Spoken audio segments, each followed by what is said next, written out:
किसान भाई बहनों, आप सबों को झुमकी बहन का जोहार। कृषि दर्शन कार्यक्रम में आप सभी भाई बहनों का स्वागत है और साथ ही साथ गंदरू भाई की तरफ से भी किसान भाइयों को नमस्कार। तो क्या ख्याल है? बिल्कुल ख्याल नेक है, क्योंकि कार्यक्रम की शुरुआत करनी है। और चलिए कार्यक्रम की शुरुआत करते हैं कृषि समाचार से। बिल्कुल। नमस्कार, कृषि समाचार में आपका स्वागत है। मैं हूं पूनम। आइए देखते हैं आज कृषि समाचार में क्या है खास। बागवानी खेती के लिए सरकार देगी किसानों को सहायता। खेतों की पहली जुताई के लिए सबसे कारगर साधन है मोलबोर्ड हल। आज सफलता की कहानी किसान जनमंजय महतो के साथ। अब कृषि समाचार में विस्तार से। राज्य सरकार द्वारा चयनित सदाबहार तालाबों में मिश्रित मत्स्य पालन या पंगेशियस मछली पालन के प्रशिक्षण के लिए मत्स्य बीज और पूरक आहार उपलब्ध कराया जाएगा। इसके लिए मछली पालकों को प्रावधान के अनुसार अनुदान दिया जाएगा। झारखंड की जलवायु पंगेशियस यानी पंगास मछली पालन के लिए अनुकूल है। यहाँ के मौसमी तालाब को देखते हुए 6 से 8 माह में 1 से 1.5 किलो तक के पंगास मछली प्राप्त की जा सकती है। इसकी खासियत है कि इसकी शारीरिक वृद्धि बहुत तेजी से होती है और अन्य मछलियों की तुलना में पंगास में पतले कांटे बहुत कम होते हैं। इन्हीं विशेषताओं को देखते हुए राज्य सरकार मछली पालकों को उनके निजी तालाबों में पंगास मछली पालने के लिए प्रोत्साहित कर रही है। इसके लिए मछली पालकों को पंगास मछली के बीज और पूरक आहार के लिए सरकार आर्थिक अनुदान दे रही है। राज्य सरकार और बागवानी मिशन की कोशिश है कि अपने राज्य के किसान फल फूल और सजावटी पौधों की खेती में भी दिलचस्पी लें। इन फसलों के उत्पादन से मुनाफा कमाएं और अपनी आर्थिक स्थिति मजबूत करें। इसके लिए किसानों को सरकार की ओर से कई तरह की सुविधा उपलब्ध कराई जा रही है। आज की तारीख में खासकर शहरों में फल फूल और सजावटी पौधों की भारी मांग है। कृषि विशेषज्ञों, बाजार के जानकारों और प्रगतिशील किसानों ने एक सर्वेक्षण से प्राप्त निष्कर्ष के आधार पर यह स्पष्ट किया है कि किसान अपने पारंपरिक फसलों के अलावे बागवानी फसल, खासकर फूल और सजावटी पौधों की खेती पर ध्यान दें तो बहुत अच्छी आमदनी प्राप्त कर सकते हैं। इन्हीं उद्देश्यों को लेकर राज्य सरकार और बागवानी मिशन किसानों को प्रेरित करने के लिए कई सुविधाएं उपलब्ध करा रही है।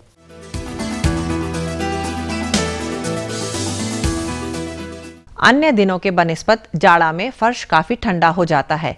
खासकर रात के समय में सूकरों को इस ठंडक का बुरा असर झेलना पड़ता है। सूकरों को इस ठंडक से बचाने के लिए उसके आवास के फर्श पर पुआल की मोटी चादर बिछा देनी चाहिए। सूकर पालन कर रहे पशुपालक जाड़े के दिनों में अपने सूकरों को ठंड से बचाने के लिए एक सरल तरीका अपना सकते हैं, और वो तरीका है सूकरों के आवास में जहां वो बैठते हैं, विश्राम करते हैं, वहां फर्श पर पुआल बिछा दें, ताकि सूकरों का शरीर प्रत्यक्ष रूप से सीधे ठंडे फर्श से न जुड़े। जमीन क्योंकि जैसे ही ठंड का मौसम बढ़ता है, तापमान जो वातावरण का कम हो जाता है, तो फर्श भी जो है अकॉर्डिंगली जो है वो भी ठंडी हो जाती है। तो बेडिंग की व्यवस्था, जैसे कि अभी पुआल आसानी से मिल जाता है, तो पुआल की व्यवस्था कर सकते हैं बेडिंग के लिए। ज़मीन पे पुआल बिछा दें जहाँ पे छौने रहते हैं, या बड़े सुकरी है, मादा सुकर है, नर सुकर हैं, वहाँ पे ज़मीन पे आप बेडिंग बिछा दें पुआल की कुट्टी, या फिर ऐसे ही पुआल बिछा दें, ताकि जो है कि डायरेक्ट उनका कांटेक्ट जो है फ्लोर से ना हो, और जिससे काफ़ी हद तक बचा जा सकता है। कुल्थी एक दलहन फसल है और झारखंड में इससे बहुत अच्छी उपज पाने की संभावना है।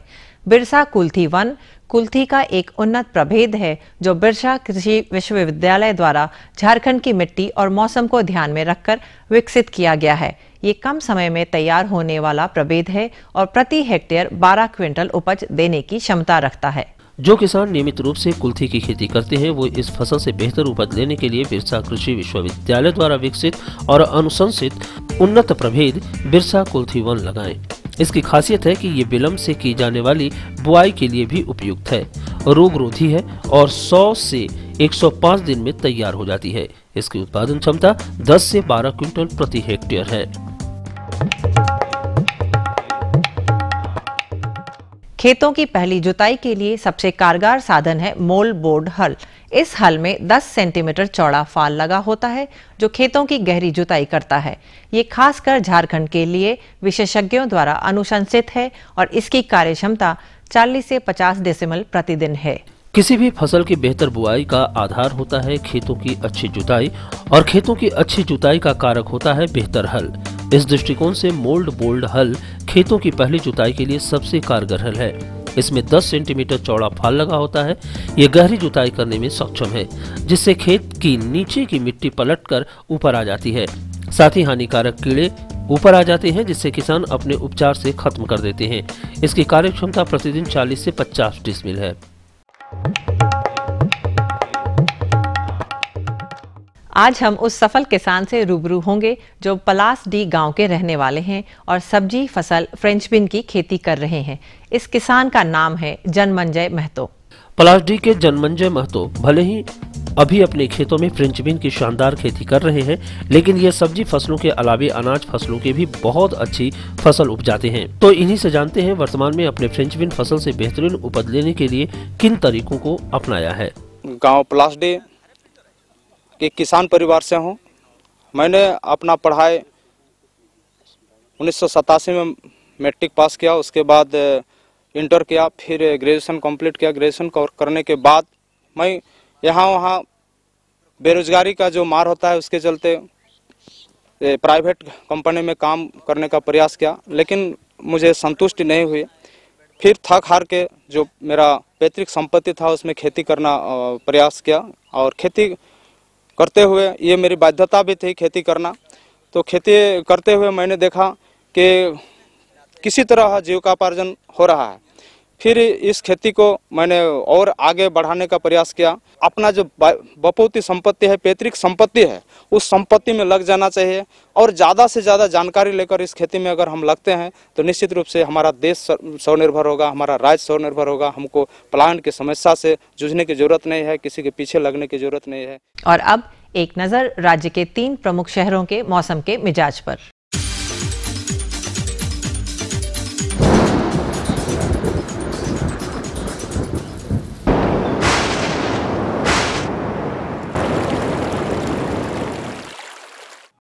आज राज्य के 3 प्रमुख नगरों के 10 तापमान इस प्रकार हैं।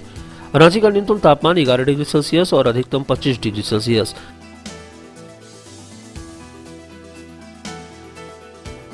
जमशेदपुर का न्यूनतम तापमान 13 डिग्री सेल्सियस और अधिकतम 27.8 डिग्री सेल्सियस।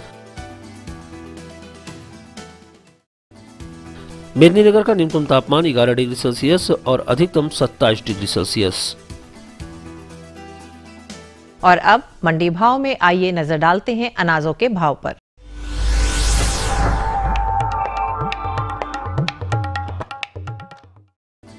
आज कृषि उत्पाद बाजार समिति पंडरा रांची में दर्ज किए गए विभिन्न खाद्यान्नों के थोक भाव इस प्रकार हैं।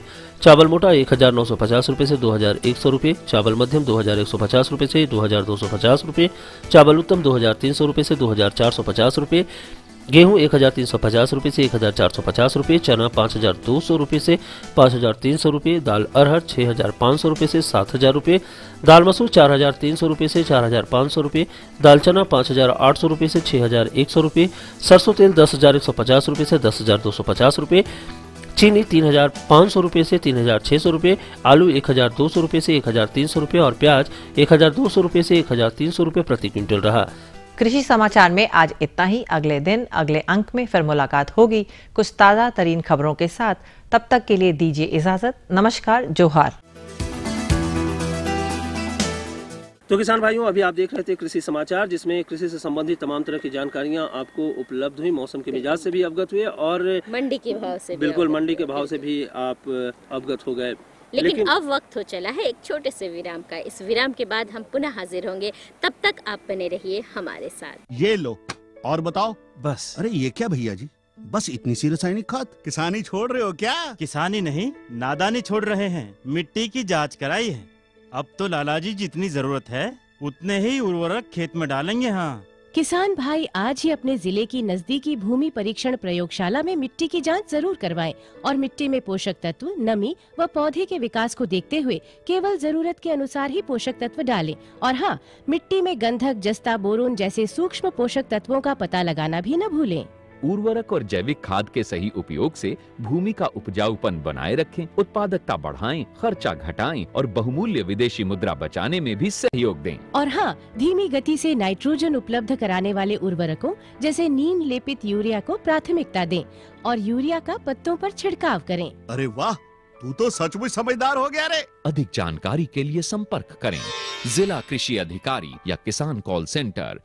खुशबू की फुहार में, स्वाद की बहार में, तरक्की की तानों में, खिलती मुस्कानों में, हरे भरे पौधों में, बड़े बड़े सौदों में, मधुर भिनभिनाहट में, खुशियों की आहट में। NHM बागवानी मिशन, हमारी चाहत, आपकी मुस्कुराहट। विराम के बाद एक बार फिर से स्वागत है हमारे सभी किसान भाई बहनों का, और हमारे साथ जुड़ चुके हैं हमारे कारू दादा और मगरा दादा। उनका भी हम स्वागत करते हैं इस कार्यक्रम में। तो दादा, क्या हाल चाल है ये बताइए। अभी तो सब ठीक ठाक है। अब तो टमाटर का मौसम है, तो हम सोच रहे हैं कि टमाटर का जो संरक्षित खेती है, माने खेती जो करे तो उसका संरक्षण कैसा हो, किस तरह उसको बहुत बढ़िया तरीके से किया जाए, इसके बारे में कुछ बताया जाता तो बहुत अच्छा था। बहुत बढ़िया सवाल है। हम मिलवाते हैं हमारे विशेषज्ञ डॉक्टर धनंजय कुमार जी से और जानकारी लेते हैं टमाटर की खेती के बारे में।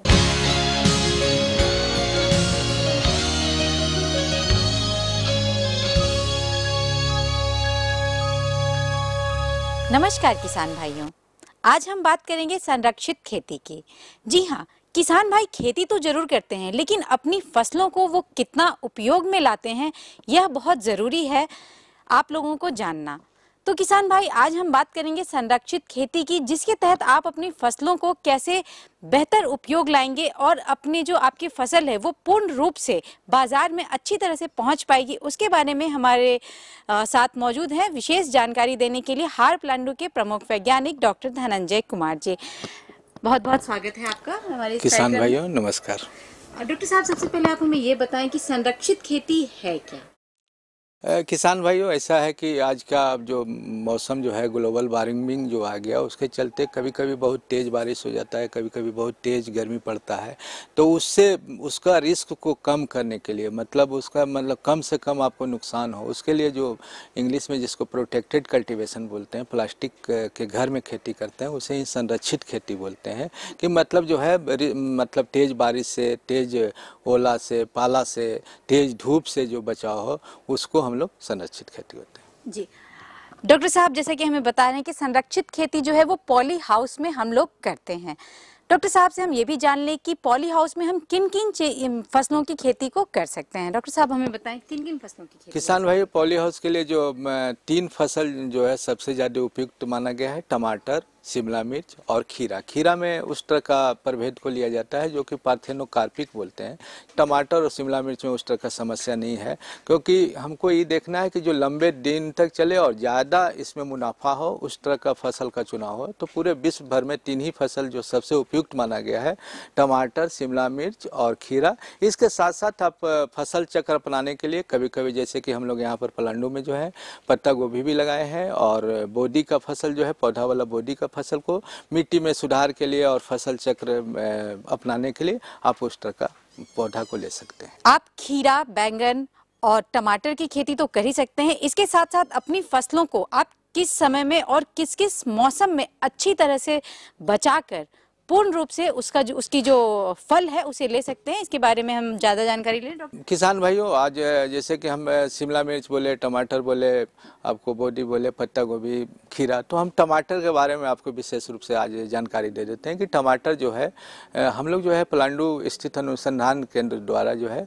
यहाँ से एक टमाटर की संकर किस्म विकसित किया गया है, जिसे आप पीछे देख रहे होंगे कि HATH10 इसका नाम है, 10 नाम है। और बहुत से किसान जो है हमारे अनगढ़ा में है, या KGB के रुका में जो उषा मार्टिन का संस्था है वहाँ पर है, या बिरसा एग्रीकल्चर में भी जो इस किस्म का, संकर किस्म का मतलब उन लोग डिमोन्स्ट्रेशन लगाए हैं और उसका अच्छा अति प्राप्त हुआ है। क्योंकि ये जो किस्म हम लोग संकर किस्म विकसित किए हैं, इसका लंबाई कम से कम 5 से 6 मीटर हो जाता है, और एक पौधा से पूरे सीजन भर में करीब 10 से 12 किलो मतलब उपज प्राप्त हो जाता है। तो इस तरह से यहाँ के लिए जो झारखंड में जो पॉली हाउस बन रहा है, जो किसान भाई बना रहे हैं, तो अगर वो चाहें तो मतलब पलांडू से HATH10 संकर किस्म का बीज जो है ले करके अपने पॉली हाउस में लगा सकते हैं।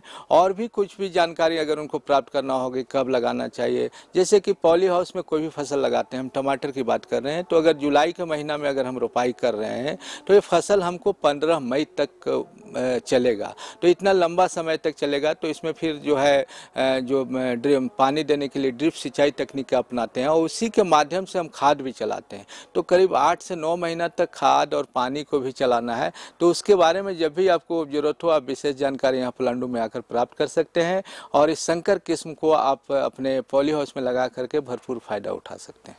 डॉक्टर साहब ने हमें ये तो बताया कि हम पॉली हाउस में खेती किस तरह से कर सकते हैं। अब हम ये भी जान लें कि पॉली हाउस को हम बनाएंगे कैसे, इसकी लागत कितनी लगेगी या कोई अनुदान आपको मिल सकता है। डॉक्टर साहब हमें बताइए पॉली हाउस में कितनी लागत आती है। किसान भाइयों, पॉली हाउस में जैसे कि इसमें स्क्वायर मीटर के हिसाब से पॉली हाउस बनता है और 800 से 900 रुपये प्रति स्क्वायर मीटर इसका लागत आता है। अगर आप 1 एकड़ में पॉली हाउस बना रहे हैं तो 32 से 35 लाख रुपये की लागत लगेगा, जिसमें कि झारखंड सरकार जो है कि मतलब नेशनल हॉर्टिकल्चर मिशन के अंतर्गत जो है 50% अनुदान है, मतलब 50% आपको सब्सिडी है, 50% जो है आप बैंक से लोन लेकर के अपने संसाधन से आप बनवा सकते हैं।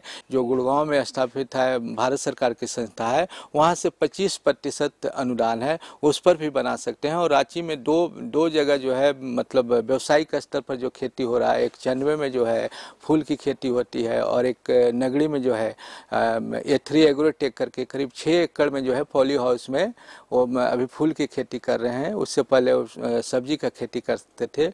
और जो किसान भाई विशेष जानकारी लेना चाहते तो हमारे यहाँ आकर के पॉली हाउस को देख, मेन इसमें ध्यान देना क्या है किसान भाइयों को कि आप पॉली हाउस तो बन रहा है लेकिन उसका गुणवत्ता नहीं है। अगर गुणवत्ता नहीं रहेगा तो वह फिर बेकार हो जाएगा, इस तकनीकी ही बेकार हो जाएगा। तो आपको पहले पॉली हाउस की गुणवत्ता पर ध्यान देना है कि कौन सा सामान, कैसा सामान लगना चाहिए। किसान भाइयों, पहले तो इसको गुणवत्ता पर ध्यान देना है। दूसरा, इसका जो है कितना ऊंचाई होना चाहिए, कितना वेंटिलेशन होना चाहिए, इस सब बातों को अगर आप ध्यान देंगे तो आप जो हम समझते हैं कि आज का ज़माना में जो बाहर में जो रिस्क है, जैसे कि टमाटर की खेती की बात करें कि आपका टमाटर का फल तैयार है, पका हुआ है, किसी कारण बस रात में ओला पड़ जाए, पाला पड़ जाए तो हमारा फसल का नुकसान हो जाता है। इस सब नुकसान को पॉली हाउस जो है एकदम नहीं के बराबर कर सकता है। 99% जो है रिस्क आपको जो है जो मतलब वातावरण के कारण, जलवायु के कारण जो होता है वह सब से आपको बचाव हो जाएगा। तो उस तरह से अगर करेंगे तो बेमौसमी भी कर सकते हैं और उसके साथ नुकसान भी कम होगा। डॉक्टर साहब ने हमें काफ़ी अच्छी जानकारियां दी हैं अब तक। अब हम ये भी जान लें कि हम किन किन मौसमों में कौन कौन से फसल को लगाएंगे और पूरी जो प्रक्रिया होगी वो कैसे करेंगे जिससे कि पूरी फसल जो है वो एक अच्छे रूप में आपके सामने आ सके। डॉक्टर साहब, एक जो प्रक्रिया है पूरी इस खेती की वो आप हमें बताइए। किसान भाइयों, जैसे कि टमाटर की बात करते हैं तो टमाटर मतलब जो आप पॉली हाउस के अंदर देख रहे हैं 4 फीट की दूरी पर लेटरल पाइप, जो ड्रिप की पाइप है 4 फीट की दूरी पर है और उसमें हमारा 3 फीट चौड़ा जो है बेड बना हुआ है। बेड में जो भी आपको यहाँ तो रासायनिक खाद का प्रयोग जो है ड्रिप के माध्यम से करते हैं, तो जो गोबर खाद है, केचुआ खाद है और चूना जो है 2 किलो प्रति डिसमिल के दर से आप अपने बेड में प्रयोग करें। और उसके अलावा खल्ली जो है 1 किलो प्रति डिसमिल के दर से पॉली हाउस में प्रयोग करें। उसके साथ साथ जब बेड जो है खूब अच्छा से बनाने के बाद जो है हम ड्रिप पाइप को बिछा देते हैं। बिछाने के बाद जो है जैसे टमाटर हम अगर 15 जून के आसपास में बिचड़ा बुआई करते हैं तो यहाँ पर पॉली हाउस में लगाने के लिए एक ध्यान देना होगा कि हम ट्रे में अगर बिचड़ा को तैयार करते हैं तो ट्रे में बिचड़ा को तैयार करके 20 से 25 दिनों में बिचड़ा तैयार हो जाएगा, उसका रोपाई करेंगे। हम बेड में 2 लाइन लगाते हैं, लेटरल पाइप के दोनों तरफ जो है 15 से 20 सेंटीमीटर हट करके और 40-40 सेंटीमीटर की दूरी पर जो है इसमें टमाटर की रोपाई की जाती है। उसके बाद जो रासायनिक खाद का प्रयोग है, रासायनिक खाद का प्रयोग को हम ड्रिप के माध्यम से करते हैं। ड्रिप में जो है जैसे कि यूरिया तो घुलनशील है, आप उसको कर सकते हैं और उसके अलावा जो है आपको NPK 19-19-19 करके 00-50 करके जो खाद आता है, घुलनशील खाद आ रहा है, जिसका 1 किलो का पैकेट आता आप उसको प्रयोग करना हो। उसके साथ साथ इसमें एक चीज़ और देखना होगा कि आप देख रहे होंगे कि हमारा ये सहारा दिया हुआ है, रस्सी में हम टमाटर के पौधे को लटकाए हुए हैं। तो इस तरह का जब हमारा टमाटर का पौधा 1 से 1.5 फीट का हो जाए तो इसमें रस्सी बांध करके और उसको जो है 1 से 2 डाली को ही हम ले करके चलते हैं, और जो नीचे वाला डाली रहता है ज़्यादा जो शाखा आता है उसको कटाई छटाई करके हटाते रहते हैं, क्योंकि हमको पौधा को जितना लंबा मतलब ऊपर वाले ज़मीन का फ़ायदा उठाना है तो हम जितना ऊंचा इसको ले जाएंगे और कटाई छटाई करके मेंटेन करेंगे तो उतना ही अच्छा फल भी मिलेगा और उपज भी हमको ज़्यादा मिलेगा। तो इन सारी बातों पर आपको ध्यान देते रहना होगा जी। तो देखा किसान भाइयों, कितनी बेहतरीन जानकारियां दी हमें डॉक्टर धनंजय कुमार ने संरक्षित खेती के बारे में। तो आशा करती हूं कि आप जो है वो संरक्षित खेती को अपनाएंगे और बेहतर फसल भी प्राप्त करेंगे। बहुत बहुत धन्यवाद डॉक्टर साहब आपका। किसान भाइयों नमस्कार। तो आज के लिए इतना ही, नमस्कार। वाह भाई, तो देखा किसान भाइयों किस तरह से संरक्षित खेती करके अधिक से अधिक उत्पादन लिया जा सकता है भाई। लेकिन संरक्षित खेती बहुत ही अच्छा है कि पॉली हाउस में अगर आप करते हैं संरक्षित खेती तो आप जो प्रतिकूल मौसम होता है उससे बचाव होता है, जो बाह्य आक्रमण है जैसे पशु पक्षी कीट वगैरह उससे भी बचाव होता है, और एक निश्चित तापमान रहता है। तो और इस तरह से हम बहुत ही अच्छे तरीके से खेती कर सकते हैं, और किसान भाइयों ने भी देखा भी कि किस तरह से जो हमारे किसान हैं वो खेती कर रहे हैं। बिल्कुल बिल्कुल सही कहा आपने। लेकिन मुझे लगता है सवाल कुछ हमारे मंगरा दादा के अंदर भी पैदा हुआ है। मेरा मन में भी सवाल नहीं है, जवाबे है सीधे। अच्छा हाँ, इस बार हम सवाल लेके नहीं आए हैं। क्या बात है? बात ऐसा है ना झुमके बहन कि एगो गोपाल महतो जी हैं। अच्छा अच्छा, खेती करते हैं। अरे बाप रे, बहुत बढ़िया। सही बात है। तो चलिए हम लोग आज मिलते हैं एक सफल किसान गोपाल महतो जी से। और साथ ही साथ हम उनसे प्रेरणा भी लेंगे। बिल्कुल, चलिए। किसान भाइयों नमस्कार। आज हम आए हुए हैं दरहट टांड इटकी में, और आज हमारे साथ हैं गोपाल महतो जी की, जो कि एक सफल किसान हैं। आइए उनसे जानते हैं उनकी सफलता का राज। गोपाल जी बताइए कि आपने जो ये मिर्चा का खेती किया है, शिमला मिर्चा है, शिमला मिर्चा है, कैप्सिकम, तो क्या क्या आप सावधानी बरते हैं और किस ढंग से किए हैं? इसको सबसे पहले तो बिचड़ा किए हैं ट्रे में, और दूरी इसका यानी कि बीजा लगाए हैं सेजेंटा का हाइब्रिड में। दूरी है इसका 16 इंची में, और लाइन का दूरी है 3.5 फीट में। ट्रे में जो बीजड़ा लगाए थे आप, तो बीज आप कहाँ से लाए थे और उसका उपचार कैसे किए थे? उपचार बाबिस्टिन से किए थे और रांची से लाए थे। गोपाल जी सबसे पहले बताइए कि आज जो किसान हैं हमारे, वो तरह तरह के खेती कर रहे हैं, तरह तरह की चीज़ों को लगा रहे हैं, तो आपने शिमला मिर्च को ही क्यों चुना, और इसको जो लगाने का विधि है वो आपने कहाँ से सीखा? इसमें हम शिमला मिर्च का खेती देखे कि शुरू सीजन में यानी कि बरसात के बाद रेट अधिक रहता है, इसलिए शिमला मिर्च का पसंद किए कि लगाएं।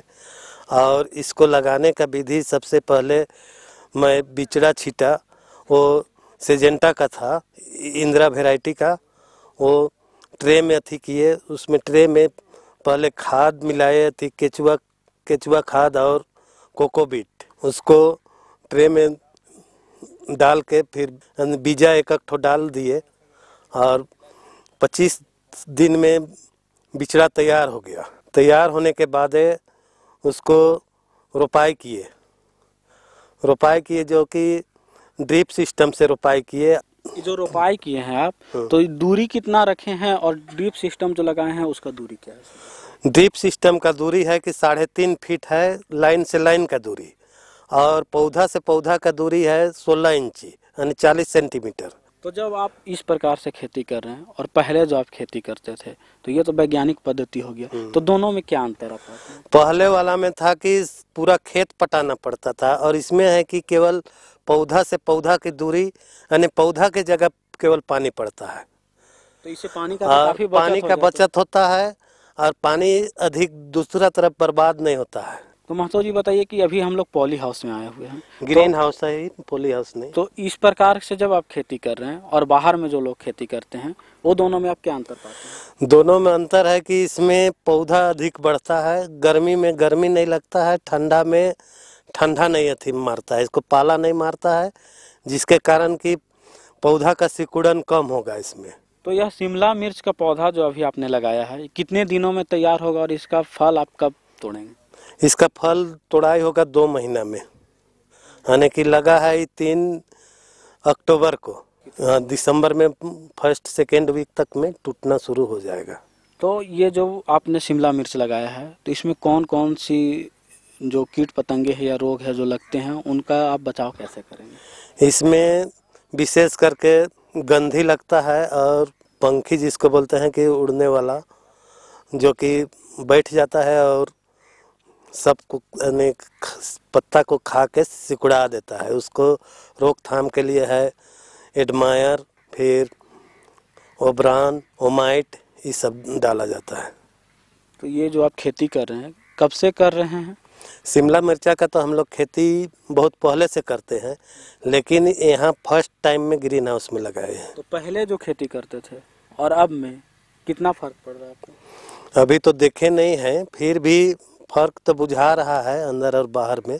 महतो जी, ये जो ग्रीन हाउस आप लगाए हैं तो इसकी जानकारी आपको कहाँ से प्राप्त हुई और इसमें कितना अनुदान लगा? इसमें ग्रीन हाउस का हमको जानकारी मिला ब्लॉक का बीओ से, यानी कि कृषि पदाधिकारी से मिला कि आप ग्रीन हाउस लगाइए, उसमें खेती कीजिए तो उसमें फ़ायदा अधिक है। और फेड करके था, जो कि फेड से मिला है हम लोग को, हमको मिला है ये ग्रीन हाउस। वो भी बोले कि इसमें गर्मी में गर्म नहीं लगेगा अधिक और ठंडा में ठंडा नहीं लगेगा, इसलिए लगाइए। और जो भी खेती कीजिएगा बाहर की अपेक्षा अधिक लंबा टाइम तक उपजेगा और बढ़िया उपजेगा। उसमें 50% का अनुदान मिला है, 50% हमको देना है। तो गोपाल जी बताइए कि आप खेती कर करके कितना पैसा सालाना इनकम कर लेते हैं? सालाना अभी तो बहुत कम इनकम है, फिर भी करीब करीब 60-70 हज़ार का इनकम है सालाना। अभी आप जो खेती कर रहे हैं तो उससे आप अपने पूरे परिवार को भरण पोषण तो कर ही रहे हैं, साथ में कुछ इनकम बचा भी लेते होंगे। तो और हमारे किसान भाई जो आपको देख रहे हैं उनको आप अपने तरफ से क्या बताना चाहेंगे कि खेती क्या है और इसके बारे में और अच्छी जानकारी क्या है? खेती जैसे कि ड्रिप का है, ड्रिप से खेती करने से फायदा है कि पानी का बचत होता है, और जो पटवन वाला में पूरा खेत पटाने वाला से इसमें कम पानी लगता है और उपज होता है अधिक। का है कि इसमें मिट्टी बैठता नहीं है, यानी कि मिट्टी हल्का रहता है और उपज, जिसके कारण कि उपज अधिक होता है, जड़ का फैलाव अधिक होता है। तो देखा किसान भाइयों, गोपाल जी ने वैज्ञानिक तरीके से जो खेती की उससे पहले की खेती और अब की खेती में इन्होंने काफ़ी फ़ायदा किया है। तो गोपाल जी, आपका हमारे इस कार्यक्रम में और इतनी अच्छी जानकारी दी इसके लिए आपका धन्यवाद। धन्यवाद। किसान भाइयों, आपको भी जोहार। वाह भाई वाह, सचमुच सचमुच इसको कहते हैं सफलता और इसको कहते हैं सफल किसान। बिल्कुल सही। और हम आशा करते हैं कि हमारे जितने सारे किसान भाई हैं वो भी इस सफलता के मुकाम को पाएं और इस तरीके से खेती करें। क्यों? बिल्कुल सही कहा आपने। लेकिन घड़ी की टिक टिक शुरू हो चुकी है। तो हमारे सभी होने से पहले जूम की बहन, IMD पुणे का मौसम समाचार। अरे वही तो मैं कहने जा रही थी कि इससे पहले कि घड़ी की टिक टिक समाप्त हो जाए, हम IMD पुणे का समाचार जरूर देख लें। तो चलिए देखते हैं। चलिए। भारतीय मौसम विज्ञान मंडल पुणे के अनुसार आज राज्य के विभिन्न प्रमुख शहरों का अधिकतम और न्यूनतम तापमान कुछ इस प्रकार दर्ज किया गया। रांची अधिकतम 25 डिग्री सेल्सियस, न्यूनतम 14 डिग्री सेल्सियस।